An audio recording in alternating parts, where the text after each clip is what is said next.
Hello friends, welcome to the another session of salt analysis.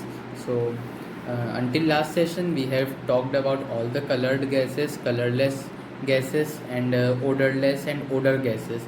So हमने पिछले ही में पढ़ाई था कि colored gases के अंदर Br2, NO2, Cl2, I2 and NH3 का टेस्ट, H2S, SO2, HCl. सो अगर आपने फर्स्ट सेशन अभी तक नहीं देखा तो प्लीज़ फर्स्ट सेशन विजिट कीजिए.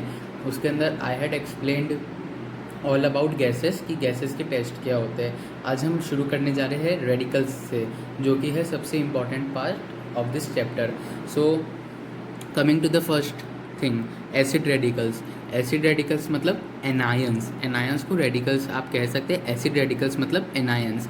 सो जो एसिड रेडिकल्स है उनका जो उनके दो ग्रुप में बटे गए हैं. सो एक होता है ग्रुप जिसका ग्रुप रिएजेंट है डाइल्यूट HCl या H2SO4, और दूसरा रेडिकल ग्रुप है जिसका रिएजेंट है concentrated H2SO4. So this is the first group. So please note down कि इसमें कार्बोनेट आता है, SO3 माइनस आता है, H2 माइनस आता है, NO2 माइनस आता है एंड CH3CO माइनस आता है. सो ये पांच जो एसिड रेडिकल्स है इनका जो ग्रुप रिएजेंट है it is dilute HCl H2SO4. So well इसके लिए बस आपको अभी इतना ही जानना ज़रूरी है, और बाकी तो मैंने अभी आपको पिछले लेक्चर में समझाया ही है कि जो गैस इवॉल्व होती है, SO2 का टेस्ट क्या है, ये तो लाइम वाटर को मिल्की टर्न कर देता है. इसकी स्मेल होती है बर्निंग सल्फर की, इसकी स्मेल होती है रॉटन एग्स की. एंड NO2 जो होता है अपना ब्राउन कलर का होता है और वो आयोडीन पेपर को भी ब्लू कलर में टर्न कर देता है. So now coming to the second group reagent. So दूसरा जो ग्रुप रिएजेंट है वो है कंसनट्रेटेड H2SO4. सो इस केस में आपके आते हैं chloride anions, bromide, iodide, NO3 minus, fluoride and oxalate. So इनका जो टेस्ट होता है, यानी जो आप देख सकते हैं जो गैस इवॉल्व होती है उसके लिए आपको जो रिएजेंट यूज़ करना पड़ता है वो होता है आपका concentrated H2SO4. So please note this कि ये जो अपने एसिड रेडिकल्स है इनका ग्रुप रिएजेंट है कंसनट्रेटेड H2SO4.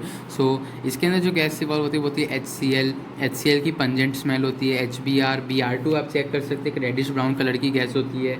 I2 एक वॉयलेट कलर की गैस होती है. NO2 जो होता है आपका वो होगा आपका, अभी मैंने आपको बताया कि ब्राउन कलर का है. सो HF एंड कार्बोनेट, यानी कार्बोनेट जब अपन ने देखा था कि जो CO2 होता है उसमें से वो क्या करता है लाइम वाटर को मिल्की कलर में टर्न आउट कर देता है. अब बात करते हैं बेसिक रेडिकल्स की, जो कि इस चैप्टर का सबसे बड़ा ग्रुप है. सो इसके अंदर जो बेसिक रेडिकल्स है उन्हें पूरे 7 ग्रुप्स में बांट रखा है. 1 2 3 4 5 6 0. 7th ग्रुप मतलब यहाँ 0 से होता है. सो आप देख सकते हैं कि जो ग्रुप वाइज रेडिकल्स है उनके अंदर आता है Ag, Hg, Pb, और इधर ही आपको दिए हैं एक ग्रुप रिएजेंट्स. सो प्लीज़ इसको एक बार आप स्क्रीनशॉट ले सकते हैं इस टेबल का. And now coming to the precipitation, कि अब ये रिएजेंट के साथ जो रिएक्शन होती है उसके अंदर कैसे क्या ये रिएक्ट करते हैं. So coming to the first part, ये है आपके ग्रुप 1 रेडिकल्स जो था Ag, Pb और Hg. इसका जो ग्रुप रिएजेंट है वो है डाइल्यूट HCl. सो आप देख सकते हैं कि डाइल्यूट HCl क्या करेगा, Ag के साथ AgCl बनाएगा एंड लेड के साथ PbCl2 और मर्क्यूरी के साथ Hg2Cl2. सो क्योंकि हमने देखा था कि इसका जो Hg2 2+ है इसके अंदर, सो 2+ के साथ 2 Cl जुड़ेंगे. सो आप चेक कर सकते हैं AgCl, PbCl2 और HgCl2, ये तीनों का जो कलर है वो आएगा वाइट. और इसको जैसे कि मैंने ग्रुप 1 रिएजेंट को जैसे हमारे फ्रेंड्स के साथ मैंने जो डिसाइड किया था, सो मैंने इसे ऐसे याद किया था, आज हाजिर हो प्रभु, इसके लिए प्रभु, इसके लिए आज, और इसका था हाजिर. सो आज हाजिर हो प्रभु. Coming to group 2 radicals. So group 2 radicals जैसे पहले क्लोराइड्स था तो ग्रुप 2 रेडिकल्स के लिए हम सल्फाइड्स लेते हैं. ग्रुप रिएजेंट है डाइल्यूट HCl प्लस H2S. सो इस केस में क्या होगा, जो आपके 5 जो ग्रुप बेसिक रेडिकल्स है जो इस ग्रुप में 2A में आते हैं, सो वो है HgS, PbS, CuS, CdS, Bi2S. अब बात क्या है कि इन दोनों को अलग क्यों रखा गया है, तो अलग इसलिए रखा गया है कि आप एक और टेस्ट मालूम है इन दोनों ग्रुप के लिए कि जो 2A के जो सल्फाइड है वो ये अमोनियम सल्फाइड में सॉल्युबल नहीं होते हैं, पर जो 2B के सल्फाइड है ये अमोनियम सल्फाइड में सॉल्युबल होते हैं. So please note down this point. और अब इनके कलर्स की बात करें तो HgS ब्लैक होता है, PbS भी ब्लैक होता है, CuS भी ब्लैक होता है, जो कैडमियम का सल्फाइड होता है वो येलो होता है और बिस्मिथ का भी ब्लैक होता है। सो प्लीज़ नोट डाउन कि कलर आपको याद होने चाहिए। जेईई एडवांस में इंटीजर टाइप क्वेश्चंस में कलर बेस्ड क्वेश्चन पूछे गए हैं। बात करते हैं 2B की। सो 2B में जो इसको याद करने के लिए, वैसे तो 2A का याद नहीं था मुझे अभी, तो 2B के लिए हमने जो याद किया था कि सब आस्तीन, जैसे आस्तीन का सांप होता है वैसे ही सब आस्तीन के सांप। सो ये था सब, ये हुआ आस्तीन, तीन को हमने टीन बोला। सो SN मतलब टीन होता ही है। सो सब आस्तीन के सांप, सांप दो बार है मतलब ये SN के दो दो कंपाउंड आएंगे। सो एक होता है SN एक बार और ये हुआ SN ये दो बार। सो इसमें आर्सेनिक और ये जो आपका SN है वो येलो कलर होगा, SNS blue and Sb2 Sb मतलब एंटीमनी, ये होगा ऑरेंज। बात करते हैं ग्रुप 3 रेडिकल्स। तो ग्रुप 3 का रेडिकल का रिएजेंट क्या है ग्रुप 3 का? NH4Cl plus NH4OH। तो मतलब क्या होगा इसका, ये क्या बनेगा? हाइड्रोक्साइड बनेगा। सो ग्रुप के अंदर आपके रेडिकल कौन कौन से है? आयरन है, क्रोमियम है और एल्यूमिनियम है। सो बस आपको ये याद रखना है, एल्यूमिनियम जिलेटिनस वाइट होता है, आयरन रेड और ब्राउन कलर का हाइड्रोक्साइड बनाता है और क्रोमियम ग्रीन या ब्लू।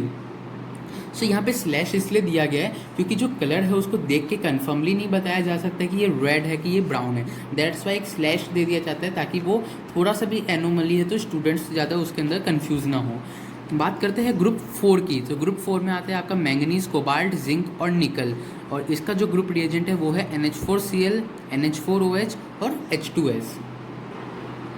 कलर की बात करें तो जो मैंगनीज का जो सल्फाइड होता है वो बफ कलर का होता है एंड COS यानी कोबाल्ट का होता है ब्लैक, निकल का होता है ब्लैक और Zn का होता है white. Zn sulphide is white and colours are the most important part. और सबसे ज़्यादा तो मैं यही करूँगा, ब्लैक को तो आप याद रख ही लीजिए बिल्कुल कि ब्लैक कौन कौन सा होता है। बात करते हैं group 5 radical, barium, strontium, calcium. ये सबसे अब बचे हुए दो ग्रुप बहुत आसान है क्योंकि ये S ब्लॉक का ही, आप S ब्लॉक से ही है। सो ये कार्बोनेट्स बनाते हैं और ये तीनों वाइट होते हैं, बेरियम, स्ट्रोंटियम और calcium and they come in a line. So आप आराम से याद रखते हैं कि ग्रुप 5 में कौन कौन सा है, कैल्शियम, स्ट्रोंटियम, बेरियम, खत्म। सो इन तीनों का कलर भी वाइट। कार्बोनेट्स तो वैसे भी वाइट होते हैं, चूना टाइप आप समझ सकते हैं। बात करते हैं ग्रुप 6 रेडिकल की, मैग्नीशियम और पोटाशियम। सो ग्रुप 6 और ये जो इनका जो रिएजेंट है वो है NH4OH प्लस Na2HPO4। सो इस केस में जो होता है इनका प्रेसिपिटेट होता है अमोनियम फॉस्फेट्स के रूप में, अमोनियम फॉस्फेट्स के रूप में, क्योंकि आप इसमें लेते हैं NH4OH और दूसरा लेते हैं Na2HPO4, तो वो मिलके बना देता है NH4PO4 और वही इन रिएजेंट के साथ यानी रेडिकल के साथ रिएक्ट करता है। बात करते हैं ग्रुप 0। सो ग्रुप 0 में होते हैं अपने अमोनियम आयन यानी NH4 प्लस।